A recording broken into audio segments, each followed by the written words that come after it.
Another bad habit, obviously the caffeine that runs my existence. Mhm. Sometimes I like a Marlboro Light after a cocktail. That's the most innocent bad habit I've ever.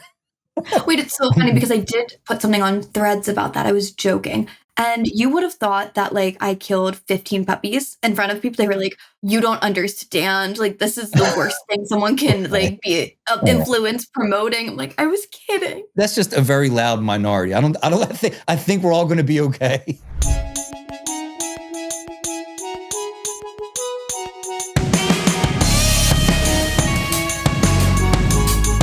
Today on Loves Music, I bring you Pennsylvania native and rising superstar, Taylor Brooke. She is the host of the Taylor podcast, which is blowing up on all streaming platforms. She talks about her experience in music, her experience in media, and all the things she's doing to grow an incredible show that I'm sure you guys will love. If you like what you hear today, like, comment, subscribe, and please tell somebody who loves music. Up next, Taylor Brooke. Taylor Brooke, thank you so much for joining me here on Loves Music. Can I tell you, love the show. I know that there's only a handful of episodes and you're kind of getting out of park, but I mean, you're 20, 30 episodes in and like they're all good. I still feel like I'm talking to a bona fide star. So for you to be here with me means the world. Thank you so much. Oh, thank you for having me. I'm a fan of yours. So this is like the best collaboration I could think of. Yeah, that's huge. So Taylor, right? It sounds like it's a show where, people come to dish on, current topics. You talk about women's health. It's not all fun and games. You talk about some heavier topics. Give me an example of what someone might be able to expect when they, tune into Taylor.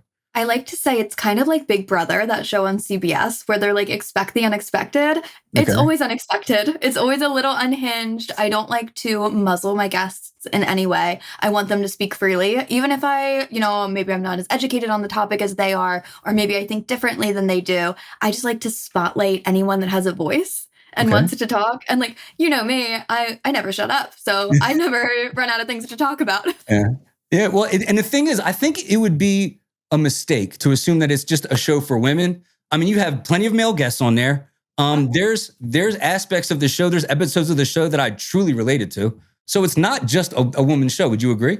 Oh, yeah, for sure. I think pitching it as this women empowerment podcast was that first wave of the Taylor show. And it definitely got a lot more women listening. And, not every man is the enemy. I joke and I'm like, men are the enemy. They're the worst. We hate them on this podcast. But they're not all bad. Like, I like to have thought leaders and just anyone and everyone that has a voice. Like, come on my show. I want to give you a platform to talk. I love that. I'll tell you when I turned the corner on the show. I'm going through the episodes. I knew that we were going to connect. And I got to tell you, what really won me over is actually your solo episode, your Sunday Spiral. Yeah. There's something about because you do a really good job of letting your guests shine, right? And I'm like, all right, well, who is she? I want to know like who she is, right? And I'm saying, because obviously we're gonna talk soon. I think this is about a week or two before now, right? So I'm listening to your Sunday Spiral and I'm like, now I see the person in there. Now it's like, now I can see like the layers peeled back a little bit. I can see the things that annoy her, that are bothering her, the streams of consciousness, the things that are important to you. My producer's been on me to do a solo episode. I still can't bring myself to do it. What is going through your mind when it's just you and the camera and you're riffing? Yeah. So a lot of the times I will like to have like sort of some bullet points in my head of what I want to talk about, but I am a very passionate person. And even if it's about things that don't traditionally matter, where I'm like, okay, this is just bugging me. I think I did a whole bit on Staples, like the office warehouse. Okay. And like, I don't know why I was bothered by Staples. And I was like, I feel compelled to talk about this to the point where like these little things that I bring up and I'm like riffing about and doing this solo episode. Like some of my followers and like people that engage with my podcast, I'll see them out and about at events and they'll be like, I hate Staples. And this is why. Okay, I was mad for like 48 hours, but now I'm on your side forever and ever, ever. So yeah, I just go into them with the expectation that, one, I can edit if I want to. I'm used to live radio. So like the FCC is not going to come at me and be like, okay, you can't say that. So I have that like wherewithal behind me, but also just talking like I'm talking to a friend. Like I say it's like my mom. Like if I were going to call my mom and just shit talk right now, like that's what the same vibe that I want to have with my audience. It's nice. And I feel that too. It's very natural. There's an authenticity that's like undeniable. the solo episodes make it hard to put you in a box, right? Like it's Yeah. it's easy as somebody who's like a passive podcast listener to be like, oh, we've seen this energetic, blonde, a little bit edgy. We've seen this before. Not if you listen to the solo episodes. There are layers to you. You're a lot more complex than you might let on because some episodes are fun. They're not supposed to be complex, you know? Yeah. But Yeah. but once you start peeling the layers back, I'm like, this is something special. This is going to be a huge show. I mean, this is like, I was so glad to have you on because I'm like, in another year, she's not going to be returning my DMs. She'll be too big, you know, when I'll she make has. a promise right here on the podcast, Julian. I will Yeah. always return your DMs. Oh, there we go. All right. I'm going to indulge you with a story. I hate talking about myself, especially when I have a guest on, but indulge me because I think you'll like this story. Yeah, tell me. You have on one of your episodes, you were talking about people giving you a hard time. You get married, and what's the first question? When you're having babies, you know? Yep. So funny thing is, I got married a little bit later. We were 36 and 31, right? And we were and at 36 and 31, everybody has Rugrats running around. 1 year old, 2 year old. I think we're at like a 1 year old's party for one of our friends. And someone corners my wife and they're like, when are you guys going to have a baby? You know, when are you guys having yours? And my wife, stone faced, goes, yeah, I'm just not ready to share my husband. Deads it right there on the conversation. What a great answer. Yeah.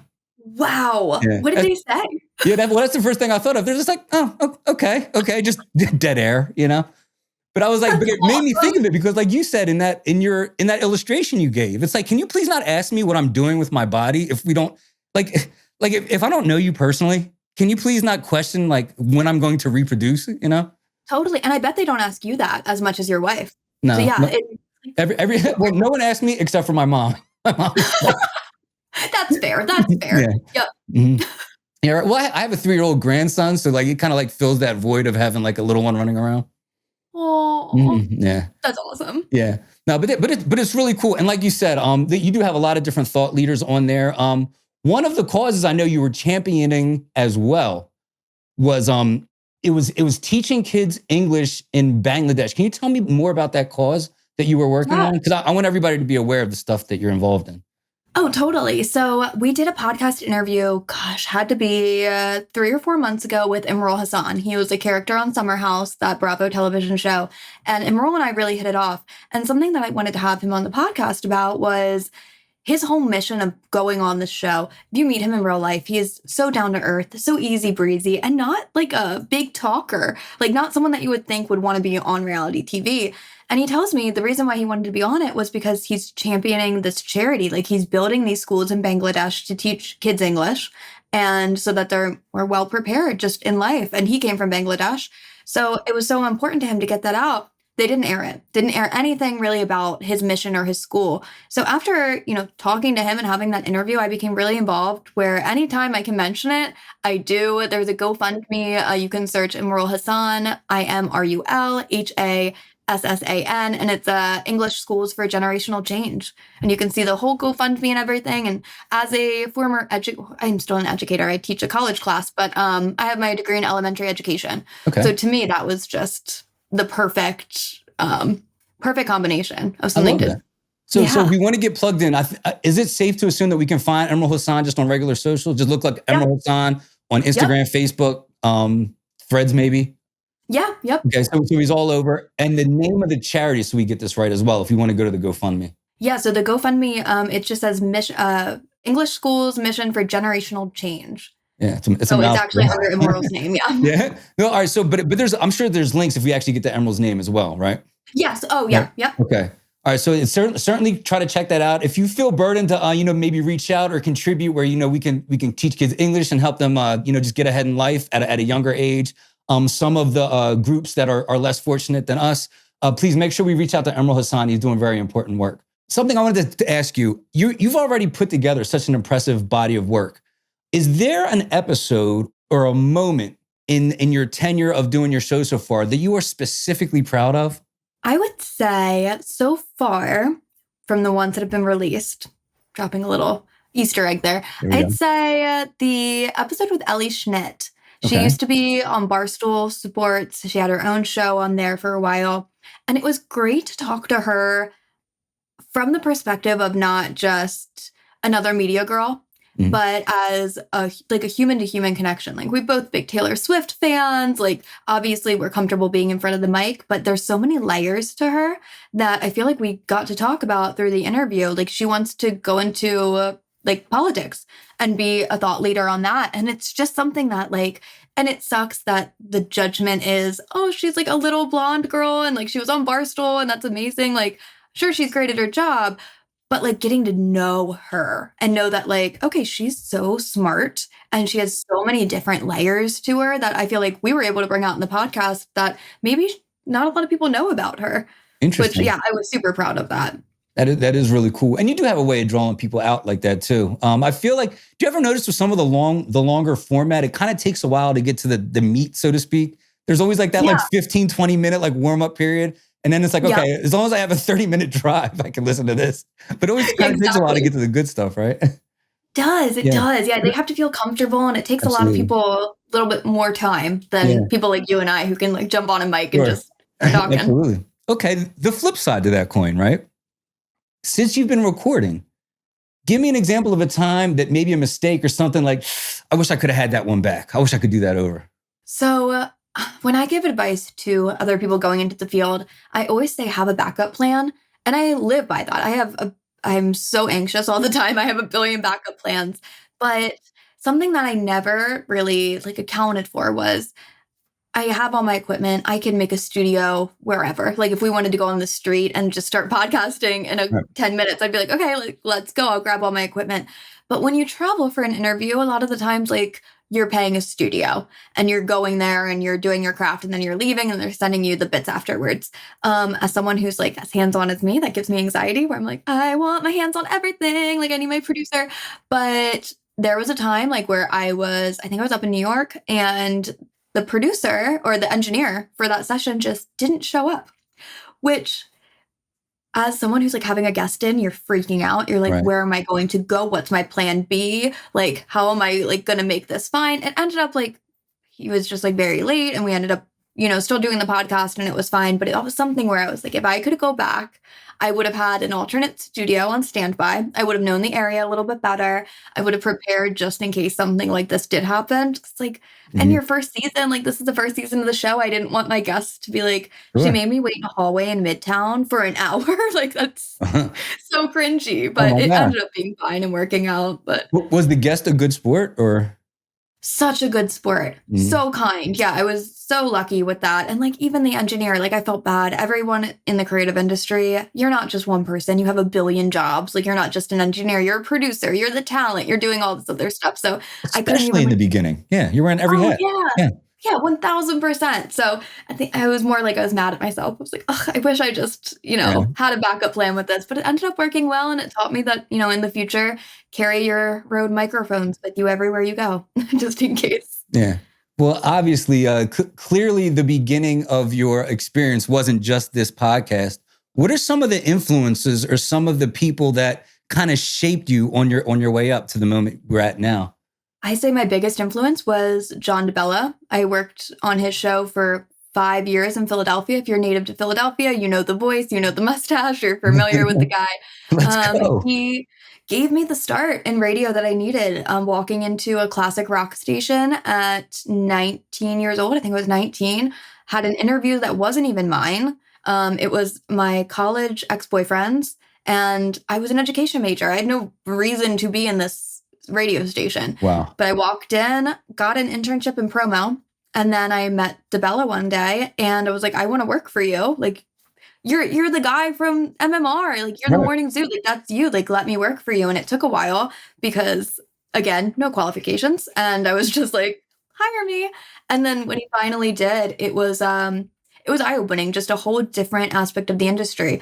And you need to have these people in your life where I have great friends and great family, and they're always so positive and cheering for me. And it was rare that I would get someone that would be like, you kind of suck at this, and we're going to redo it until you get better. And like, I would cry and I would be upset and be like, oh my God, like I'm not good at this, but I wouldn't be as good as I am today if I didn't have someone like DeBella, coming at me and being like, you can be better. And this is how we can make you better. Okay. Well, what exactly were you not good at? Because I feel like so much of this is just instinct. Like, what were you stumbling on? A lot of it was just kind of getting involved in the industry, like being able to we talked a little bit before this about having notes on your note card. Hmm. And I used to go into my own shows, like my own radio shows, and I would write out every single break. Like to the second, I would have it all written out. And like I sounded fine, like I sounded professional, but you could tell that I was in front of the mic, but I wasn't there because I had Yeah. memorized these scripts beforehand. So like taking those training wheels off, maybe going out to events and like connecting with those fans, it was so foreign to me that I definitely needed a guide in that sort of way. So I think on those things, it was very helpful. That is so interesting. If there was one skill that you would want to refine now, clearly you're talented. But obviously we're always like, if you're like me, you're always trying to like sharpen your blade somehow, you know? If there was one skill that you wish you could refine, what would that be? You know what? I'm good at Premiere. Like I'm pretty good at it. I'm good at the editing, but I think I would want to be like an expert. Like my Okay. brother-in-law is an expert at it. And I do envy that. I'm like, Gotcha. he knows all the shortcuts. Must, Like, must yeah, be nice, right? You just watch somebody, anybody who can do that computer stuff is like a wizard to me. I'm like I lost know. on that stuff.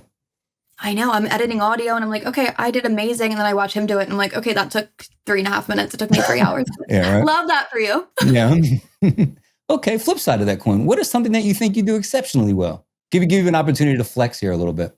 Oh, I love that. I think I'm a good interviewer. I think that like conversationally, I'm very apt at being able to get stories out of people. I'm a storyteller, but just by trade. So I think I'm good at being able to get people to talk to me. Yeah, I think you can't mention that without mentioning your versatility. I can't stress the diversity of your guests enough.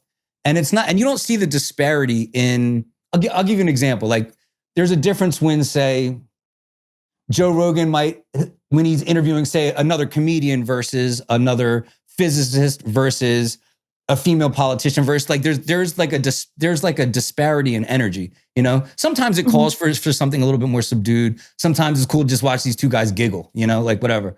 But I feel like your energy is so consistent and you're so engaged, and it's like, all right, middle-aged guy, young girl, middle-aged woman. And all of them is so, and over like the span of 20 episodes, I'm like, yeah, she doesn't skip a beat, you know? You know? So, Thank you. That is very nice of you to say. mm-hmm. Now when you are doing that, because you just talked about your preparation, can you give me, without giving away your secret sauce, what are you doing to prepare to try to get in the headspace and like match the energy of your guests?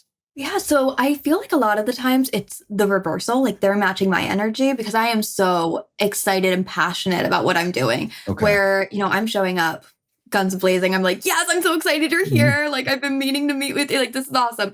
So I think they feed off of my energy a good bit in that way. Yeah. Yeah, I'm also like a social media stalker. Like I'm a big fan of just sliding through a DM. Like, Okay. and I know like a lot of people are like, oh my God, that's really crazy to just slide through people's DMs. But I get a lot of replies. I think Right. if you're verified and you have a follower like count behind you, you definitely can make that sort of difference. So I go all the way back. One of my favorite things to do with guests is to go back to like 2011 on their Facebook page and print out things that they said. And be like, do you still agree with this? Do you still hate snow days? Like, what are you thinking? Like, what's in your head right now? It's a And a lot of random people question.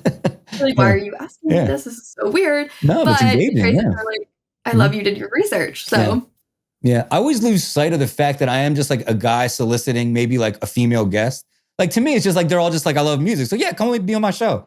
But it's like an attractive female pop star who's probably getting her DMs blown up. And I'm like, hey, you want to come be on my show? And I'm like, oh yeah, you gotta like frame it like you're just a weirdo on the internet, dude. Like, I know. And then you do get those people that are like, okay, they're blocking you and you're like, okay.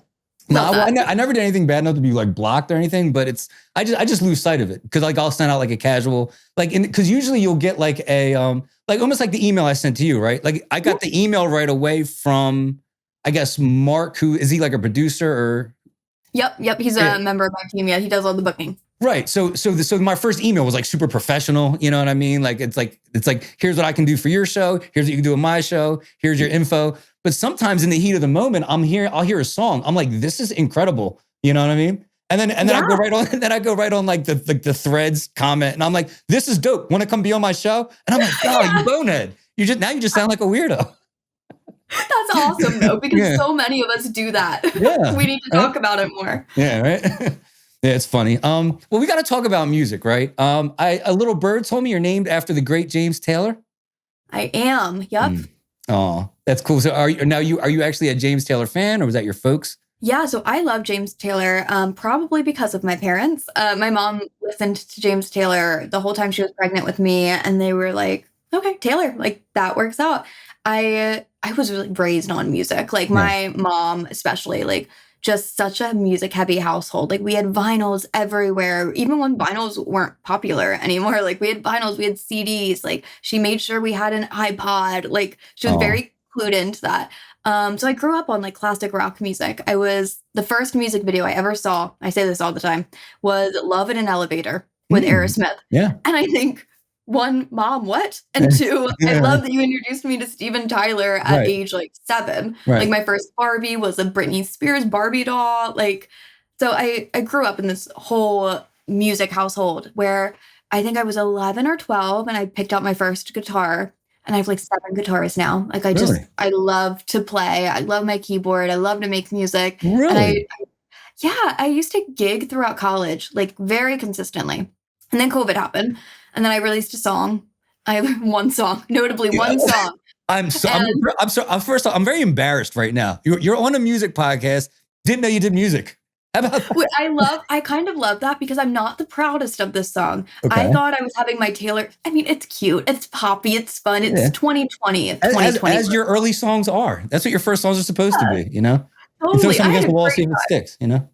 exactly, yeah. So, I mean, I had so much fun just recording it, doing the whole process. But yeah, Yeah. I don't release that much music anymore. Yeah. It's called Parking Lot. So if you want to look it up and troll me on Threads, Okay. everyone can do that. Please do. All right. I'm self-aware that it's not my best work, but it was fun. Yeah. Like I just love to create, and that's Parking lot. yeah. Huh. So when did you realize that there was something different about you? Because I do think creatives are a rare breed. I know a lot of creatives, but I still think it's rare. Like if you take all my friends and you take like the microcosm of friends I have, like 3 are creatives and 7 are just like a bunch of dudes, you know? So I still realize that creatives are like rare, you know? When Oh did you yeah. realize that you were different? You're like, oh, there's something like in me that needs to like build things and make things.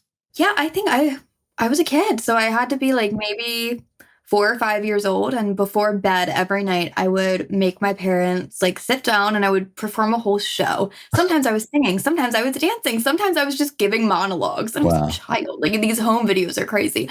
But I always wanted to be a storyteller, Okay. essentially. So I think that kind of shaped me growing up and like thinking, okay, like I'm really good at this really specific thing. And Right. it's telling a story in a way that other people can't, whether it's through a song, whether I'm writing, it's poetry, or I'm just talking. And then I went to a really small private all girls school. And I graduated with 48 other girls, which is crazy. That is so small. And everyone kind of had their niche. Like everyone was like, you were the science girl, or you were great at track, or I don't know, you were the theater kid. And for me, it was always like I was the storyteller. I was the girl in the one act plays. I was trying to get a cheerleading team at an all girls school. Like, who do we cheer for? Like, we don't have a football team. Oh, y'all have Like, sports? You know? exactly. Like, what? So were you always outgoing? No, very shy. Okay. I did a lot of acting as a kid, so I'd go on auditions and stuff like that, and that's where I felt comfortable, like in front of a camera or in front of a Mhm. microphone, in front of a screen. But out in the open, I was very shy until radio, for sure. Yeah. Interesting. And that was when you didn't do radio until after college, right? Yeah, until I was a junior. Yeah, I was like 19. Huh. How about that?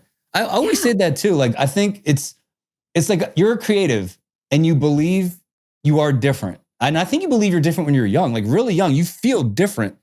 Yeah. And the world does its best to like beat it out of you. You know what I mean? Oh, yeah. Like Yep. maybe like in my upbringing, it's like, all right, like my grandma was like, you're definitely different. You're special. You're smart. You can do this. I'm like, all right.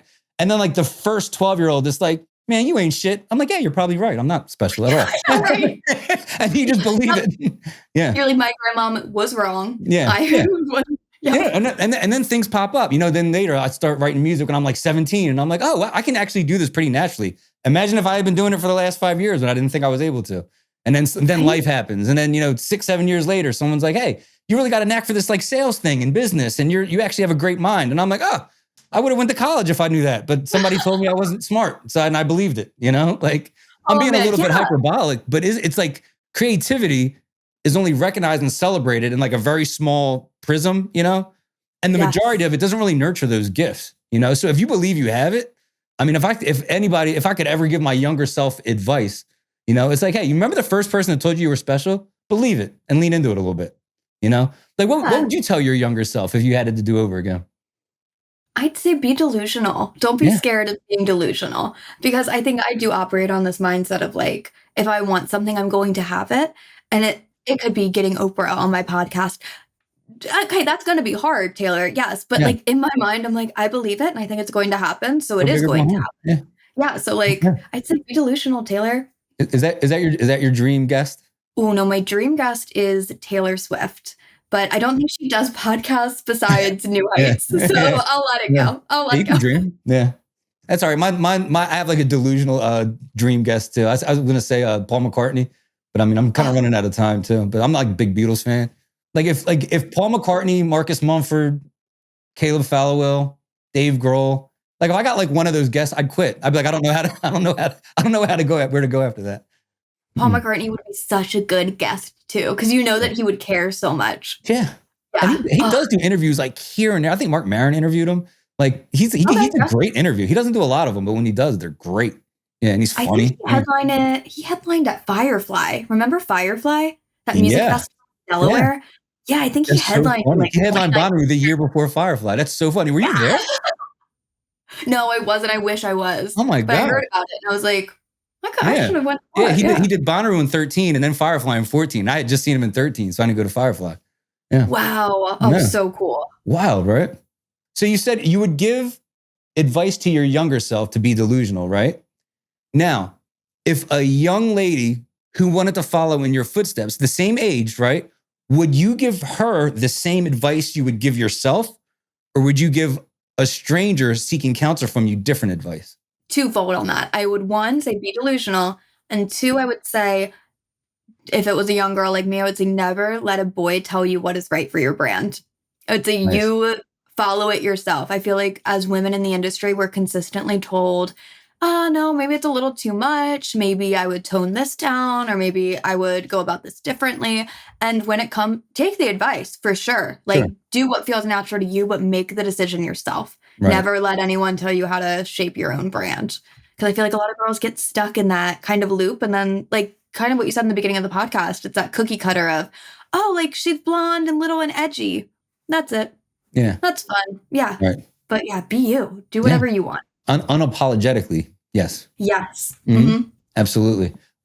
In terms of building your brand, is it pretty much like, obviously you have a team. You don't have a production like yours without, some kind of, but in terms of the vision, I mean, this is pretty much just like you kind of guiding everything. Yeah. So there's a reason why I put my name 3 times on the show. I was like, this will be the Taylor show. Like, I want everything to go through me, of course. Like, I don't want to be out of the loop on anything. And my team is mostly composed of people like great friends, family. So it's everyone that like I wholeheartedly trust. My husband's a big part of it. Sure. So I feel very comfortable in that aspect. But I'm always like, run everything by me. Nothing goes. Like my sister, she helped me design my merch. And I was like, okay, Lex, I'm going to need like 15 proofs. She's like, you don't trust me by now? I'm like, I just want to make sure that everything's fine. I love it. Yep. So here's a question. So let's say this does get big, which it will. I have no doubt. Are you going to have a hard time relinquishing some of that control to like a bigger team? Like obviously you start traveling, say you start touring, and you might not. But if it did get big, would you have trouble relinquishing some of that control? I'm actually working with my network now on trying to do that a little bit more. I am very, like I said, I want my hands in everything. Realistically, for me, the most important things are editing my podcast myself, which I don't think I'll ever give that up ever. Editing it myself and driving the interview myself, of course. I guess maybe I could be a little bit more lenient on like studio space or merch and things like that, but definitely that's coming down the line. I'm going to have to relinquish a little bit of control. But as a creative, that's hard because you want to see your vision like exactly like you did it. Yeah, right. I hear you. And it's like, if it's going to die, it's going to die by my hand. And if it's going to win, it's going to be because I did it. I always say that. Yep. Yeah. So I'm hesitant to ask you this question because I want to hear what the answer is, but I'm hesitant to ask it because I was listening to your show and you were like, somebody asked you where you want to be in 5 years, and your response was, I don't know, Brenda. What? Do you know what I'm talking? Know what part I'm talking about? I do. Yep. And Yeah. I love using Brenda Yeah. as just the average name. It's, Yeah. well, one of the things I was going to ask is like, what does success look like for you in, say, the immediate future, like spring of next year? You know what I mean? I mean, I would say I love that you were nervous to ask me the 5-year question. That's so funny.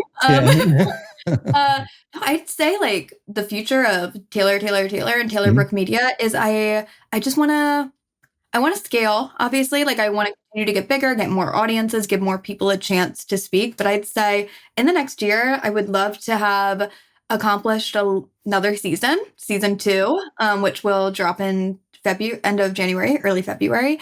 And yeah, getting out and traveling a little bit more. I've actually, embarrassingly, never been to the West Coast, which is where my network is. So early 2026, that's already in the books. So it'll be exciting to kind of see how the other side of the country works out there. I'm excited. So throughout this creation, right? Because I even noticed it, like even in mine, and like in like little couple of episodes I did, like my vision for the show like changes almost like monthly. I'm like, at first I was like, it's going to be this little show. Then I was like, well, there's potential to be this. Well, but I also want it to be this. Does your vision kind of shift and change, or have you been like laser focused like ever since like episode 1? It's shifted a little bit. And I would say at the beginning, I wanted everything to be really, if you look back on like episode 1, it's in my basement, which is crazy, where I was like in bubble letters and like muted bright colors. And I don't understand why that was my thought process at the time, quite frankly. But looking back, I think it started out as more like, I'm going to make a show where I can just talk shit as much as I want for as long as I want. And then the purpose became a little bigger because I worked in corporate America, and I was like, you know what, at this point, I want to leave my corporate job. I've learned a lot about the industry. I want to leave here and I want to scale my own company. And so with that, it was, okay, what's my purpose? Like, what do I want to get out of the show? And that's why I kind of labeled it under that women empowerment umbrella of, okay, not a lot of people speak the way that I do about all of the stuff I talk about. They're usually surprised that someone that looks like me is talking about all of these things. So let's make that the brand. So that shift in focus came about like a year ago, where I was like, I have to alter the brand a little bit to fit this ethos that I have. It's so interesting too. Because for me, it started as like a creative venture. And I was like, I'm just putting together this body of work. It's my thing. I don't care what anybody thinks. And then as that became like a living thing, I was like, hey, I kind of care. You know what I mean? I do care.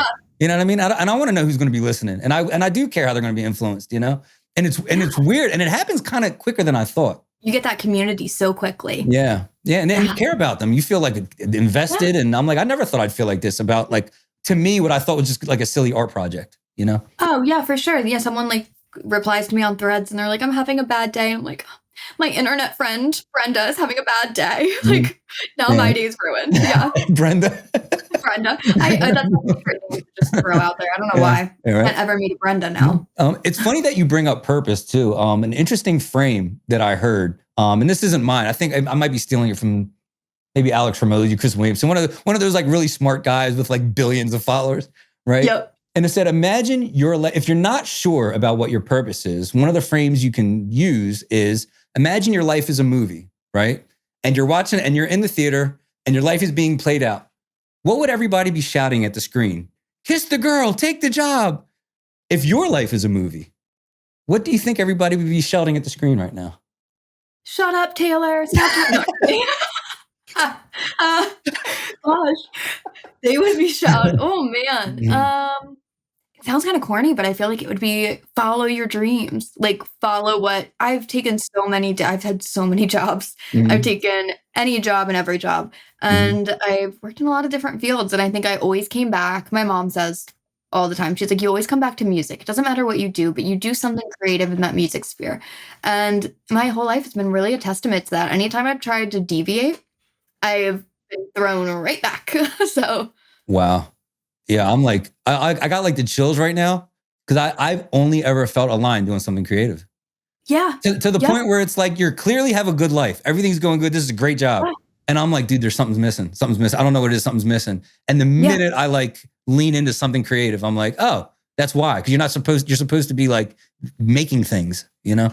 Yeah, 1000%. Yeah, I couldn't stay in corporate America. I was like, this is a great job. It's cushy. Like, I'm making great money. Have a perfect place for my family. And Mm-hmm. no, it just wasn't fulfilling in that same way. Wow.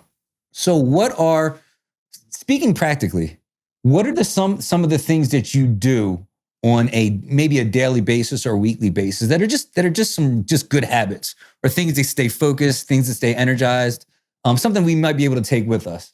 Yeah, caffeine's my best friend. So big fan of all different coffees. If you're listening to this and you're like, oh, I'm bored and I need something to do, go visit your local coffee shop because it's so different than a Starbucks or a Dunkin'. And I'm not saying like I love my Starbucks and Dunkin', but going to a small locally owned coffee shop and just being with your thoughts for a minute is just so refreshing. I would say everyone needs a moment like that in their week.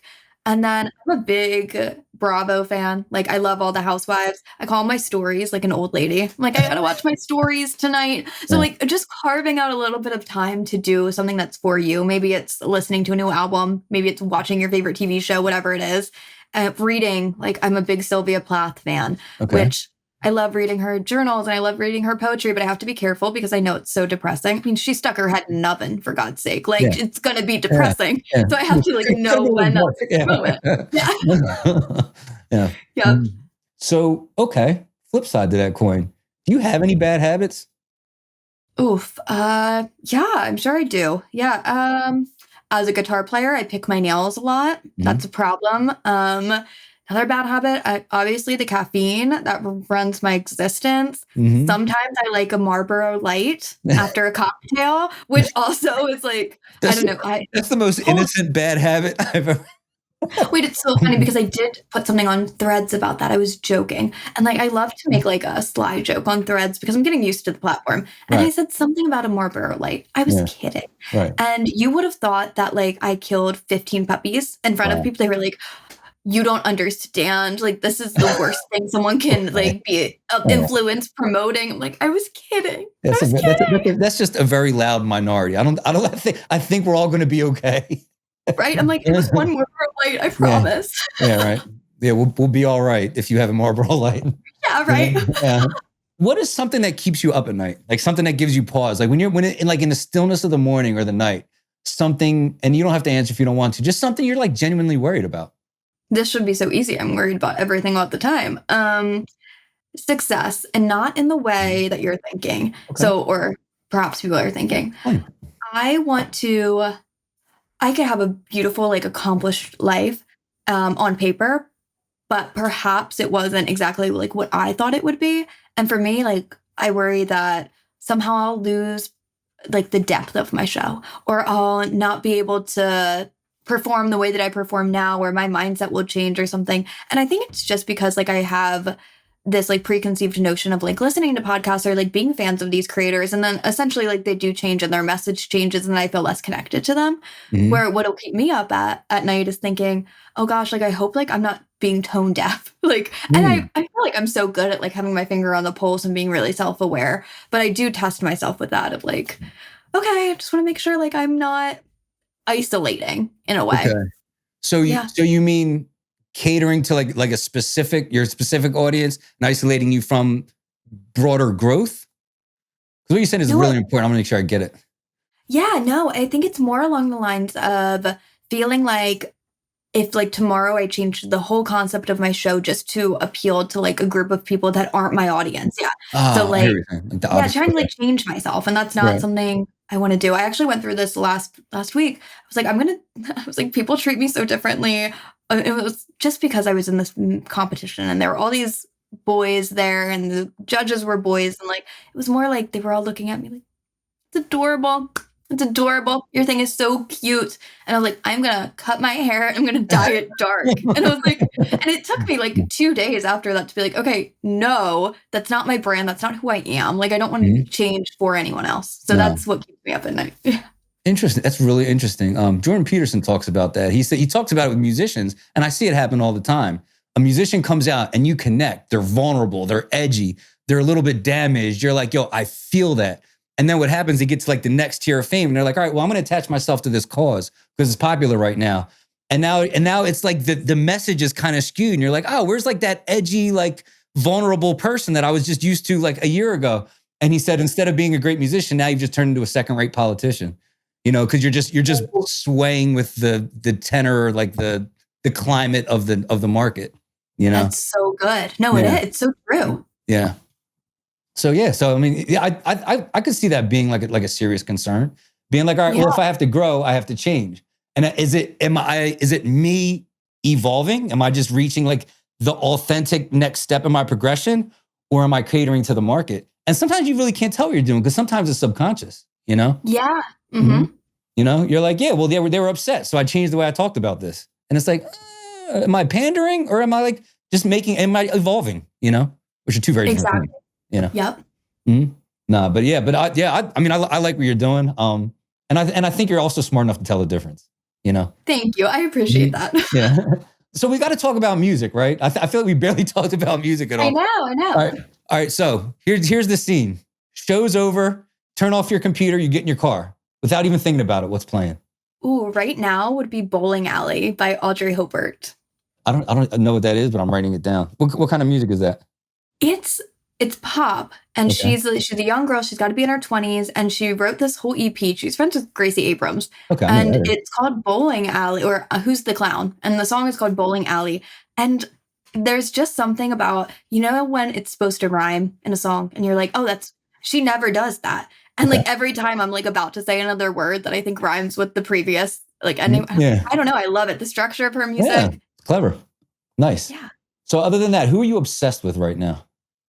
Ooh, obviously Taylor Swift, but if we're picking someone else, in terms of bands, I love the 1975. So good. I'm a big 1975 fan. They're so good. So Sabrina Carpenter, big fan of hers. Gracie Abrams, Maisie Peters, I'm a big fan of. Recently, Lily Allen. She released. Is she having like another resurgence? Like I think she was big like 12 years ago. Yeah, like in like 2003, 2004, and now she's like, so I guess the lore is she created this whole EP. She wrote it in 10 days, which is wild. And she used like voice memos and voicemails, and she incorporated them into her songs, but because she's English, so she would say it in an American accent and such. And it's, like the dichotomy of each song is so vastly different, where like she's playing multiple characters. Oh, it's so good. Love that. Huh. Yeah. Now, do you have a band? Do you have like one of those bands that you like that you always have to defend to everybody else? Like nobody likes them except you? Really? Because I'm a Taylor Swift fan, people are like, oh, Matty Healy, and I know he's controversial, but he writes damn good music.